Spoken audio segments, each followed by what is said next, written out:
cover 2 chapters today. I'm just the host of the Generate series, trying to build this tribe, trying to build this community. Do me a favor, if you're watching these videos and you're seeing something that's relevant to you, it's probably relevant to 20 other people in your same career space. So if you're a realtor, a loan officer, a knife salesman, a yoga instructor, whoever you are who has to generate a lead for a living, if you're watching this and you're kind of nodding your head saying, oh yeah, this is good stuff, do me a favor, just invite a couple more people to the group, start a watch party with this video, click the like button, leave a comment, tag some people that should be in here. Anyway, first thing I have to do is say thank you. And I cannot remember who I had this conversation with, but I was talking with somebody about how much I love 80s like garbage action movies, and especially anything in the Kung Fu era. Somebody sent this to me. I don't know who did The Last Dragon. I appreciate it. I'm going to watch it this weekend. And yes, I do still have a DVD player thanks to my kids and all the Disney DVDs. So whoever sent that to me, thank you very much. That's a cool gift. And hey, if you're really looking as a way to give back to Scott Groves, I take cigars and specialty iced teas. Those are my favorite things. So today, what are we going to cover? We're going to cover day 6 and day 7 in the book, Lead Generate, 61 Days to Double Your Pay. Obviously, our whole goal here is to help you. If you have to generate a lead for a living, we want to really kickstart things and help kick you in the ass to get out there and lead generate. Because look, we've all got to have a job, a pipeline, an economy to go back to, right? So let me get some iced tea here, and then let's go. So we're on day 6. Know that you're going to fail, and that's okay. I start the chapter by talking about something that's really relevant because he's been in the news. Do you know how many rockets Elon Musk and SpaceX have exploded? By the time you read this book or you watch this video, it'll probably be dozens. Actually, I think he's approaching like 100 rockets he's blown up, and I don't really think he cares. Elon realizes that with each failure, it actually gets him one step closer to Mars, which is his end goal. He wants to send in his lifetime a manned mission to Mars. We can look at lead generation the same way. Some days are going to be better than others. Some days you're going to fail. Some days you're going to give up. Some days you're going to blow up the rocket ship and have to start all over from the beginning, right? The key is to reflect, resolve to do better, and commit to getting back to the lead generation activities and habit as soon as possible. Hopefully within an hour, but definitely within a day, right? This is where commitment overrides motivation. This is a really important concept I think a lot of us need to think about. Commitment overrides motivation. Commitment overrides motivation. Motivation comes and goes. It ebbs and flows. Our energy changes. Outside forces really mess with our psyche. But commitment sticks when motivation goes away. Knowing that you're in the first week of this journey for lead generation, just know you're going to slip up, right? You're going to have a day, especially in the shelter in place, where the kids are screaming, and the last thing you can think of is like making some connection calls to deepen those relationships and talk about the product or service that you sell or service. It's going to be tough because maybe our emotional psyche, hearing everything that's in the news, or maybe we've been having a bad month, or maybe we've been having a great month, and it's like you just get out of that rhythm. And what I would say is like, you're going to fail. You're going to have a day where you don't feel comfortable lead generating. You're not in the right headspace. There's other tips and tactics to get into the right headspace, and we'll talk about that later in this book. But for today, just know you're going to have some days that are failures. It's okay. But the mark of a real professional and the mark of somebody that comes back and does better is the person who wakes up the next day and says, hey, tomorrow's behind me. I can't control the past.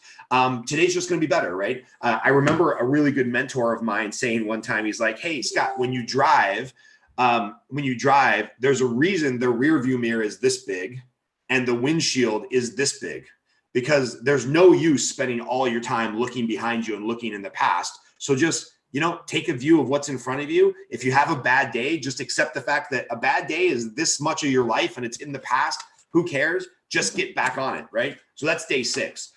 Day 7, this is kind of a similar theme, right? Because if you got out of the rhythm and you didn't feel it, maybe it's because you were just uncomfortable for whatever reason. You felt weird about calling about your product or service that day. You didn't think the timing was right. You're worried about how people will take you if you're calling them to check in and then, talk about business in this time of shelter in place. So day 7, even more relevant, right?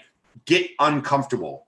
Have you ever worked out really hard, like insanely hard, right to the point of feeling that you might have to puke or you were going to injure yourself?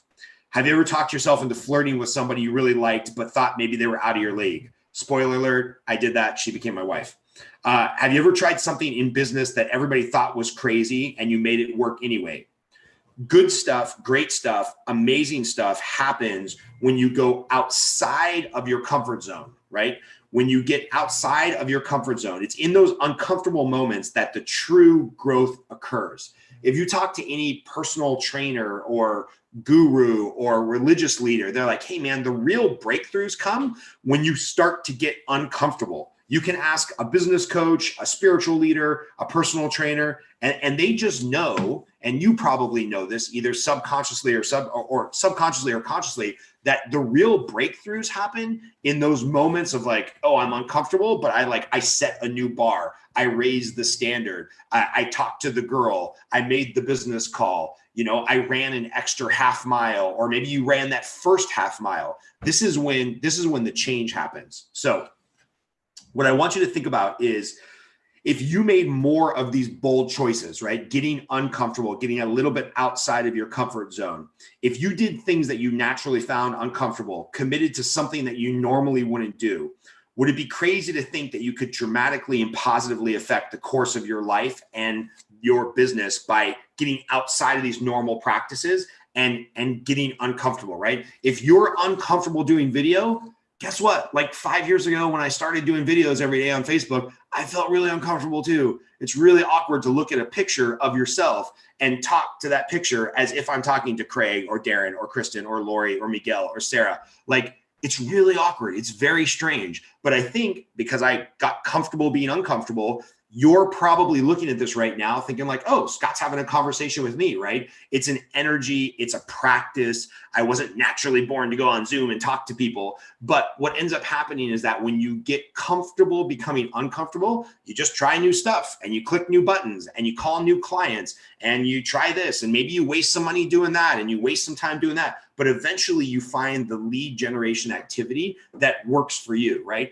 Right now, there's somebody watching this video on Facebook who sells a product I know nothing about, and there's some methodology of selling that product that you know nothing about. But if you try a bunch of different things and you just start, working and evolving and staying uncomfortable and get comfortable being uncomfortable constantly, that's where the real growth's going to come, right? I talked to somebody the other day who would prefer to remain nameless because they don't want to feel like they're bragging in this time of shelter in place, but they're going to make $1 million this year selling a product that you wouldn't even understand, quite frankly, because it took me a lot of conversation with this individual who's in the group to say, hey, I do this thing and this service and we sell this product and whatnot, and it's really weird, and this time it's become popular, and I feel bad even going live and talking about it because of how well we're doing at a time when other people are suffering. But that all came from this person becoming comfortable doing the uncomfortable, seeing what ebb and flow worked for them. Now they're crushing it, right? And they're going to do the right thing and they're going to give a lot back. So last paragraph here. My point is, even as I write this, I realize there are dozens of areas of growth for me where I need to step out of my comfort zone. In the book, I pose the challenge, but we won't do that here. Now, the last thing that I want to say on this is, congratulations. If you've been signing on Zoom and watching this, if you've been watching this Facebook group, we're kind of past the first full week of talking about lead generation, getting out there, setting up your spreadsheets, getting your systems in place, making the calls. We know that if you've been engaging in this Facebook, which I appreciate you doing, post a question in this Facebook group about, what your challenges are. If you put your spreadsheet together and you're like, oh, great, I got it. What other information should I have on there? Pose the question in the Facebook group, troll around, leave some comments, click a button, like something, help other people commit to this journey of lead generation. Because what I said in the book is, we know that you have the ability to commit to an activity. You got in the Facebook group, maybe you're watching some of these videos, maybe you're burning the candle at both ends because of all the stuff that's going on in our personal life and our business life. However, most top producers in the area of sales and lead generation, they tend to take a more holistic approach to their life, their business, and their health. So what we're going to do next week is take a couple of days to talk about these other areas. And I think you've seen this in the Generate group where, yes, it is about lead generation. Yes, it is about getting our business back on track. But so far, just in the last week, we've talked to some spiritual leaders. We've talked to some amazing mental health practitioners. We've talked to one of the top fitness trainers in Southern California who works with some big boy stars that I didn't feel comfortable talking about on the webinar because he would feel a little embarrassed. But this group is designed to help you improve as the whole person, the business person, the lead generator, your spiritual side, your mental, your mental acuity, your physical health. So do me a favor, go back and watch some of those videos. If you're looking for something and you want kind of a guide, just tag me in a post, say, hey, I'm kind of looking for something on health. Which video should I watch? Or if you know somebody amazing we should interview, do me a favor, introduce us on Facebook, private message me and that individual who I should interview, because maybe they've got something to share that we all need to hear. And then last but not least, I would ask you as a favor, I'm doing this journey purely for altruistic purposes. Maybe I'll sell a couple extra copies of this book on Amazon and make $4 a book by the time Amazon takes their share. But I really believe in growing this community and helping people get back to work and regrowing their business. I saw a scary stat that half of Los Angeles County is currently unemployed. And that scares the shit out of me for what it means, socially, economically, politically, for the future of my neighborhood that I live in, for the future of the place where I want my kids to grow up. So if I can do my little part, if you can do your little part to help businesses get back to normal and get the wheels of the economy spinning again, I think we've done our part, right? So do me a favor, add anybody you know this group who needs to sell something, generate a lead, generate a relationship, run a business for a living. We'll be back next week with a lot of great interviews. I think we've got at least one a day scheduled for the next couple of weeks. If you know somebody that I should squeeze into one of those interview slots because they're awesome, let's do it. And then get out there, right? Build some relationships, lead generate, continue to talk to people in a deeper connective way, and the business will come. All right. I love you guys. Have a great weekend, and we'll talk on